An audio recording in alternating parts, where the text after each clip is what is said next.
আসসালামু আলাইকুম সাতখানি অনলাইন মিডিয়ার পক্ষ থেকে অভিনন্দন শুভ আবার একটা নতুন ভিডিও আগে আসলে ওনারা জানান বর্তমানে আর আছি এখন কারানিয়াট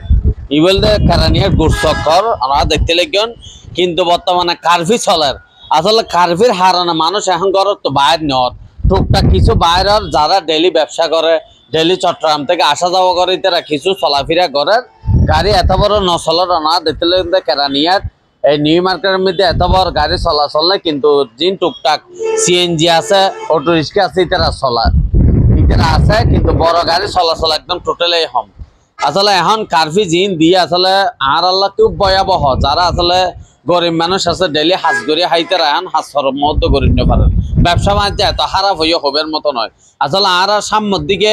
এই আর বাংলাদেশে কি হইতো স্যার আর নিজেরও না জানি তো ওনারা যদি জানিতে হন আসলে কমেন্ট করে জানাবেন বর্তমান যুগের মধ্যে আসলে কি চলে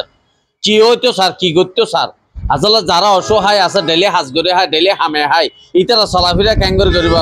গরম মধ্যে বাজার চললে এই অবস্থা কিছু মানুষত্ব এটা ফতর কিছু মানুষত্ব সাক্ষাৎ করলো ওনার মাঝে তুলে দিলাম আসলে ব্যবসা বাণিজ্যের কি অবস্থা আর আমরা বাংলাদেশ সামনের দিকে কি হইতো স্যার কি করতো স্যার তারা বুঝি না ফেললাম আসলে এদিন অহরহর কলসর ফল মরে গিয়ে খুব খারাপ লাগার দেখিয়ে না আমরা বেগুন ভিডিও শেয়ার করে দিবেন বেগুন সেভের সুযোগ করে দিবেন আর বাংলাদেশে কি হইতো স্যার কি করতেছে ওনারা কমেন্ট করে জানাবেন। আসসালামু আলাইকুম।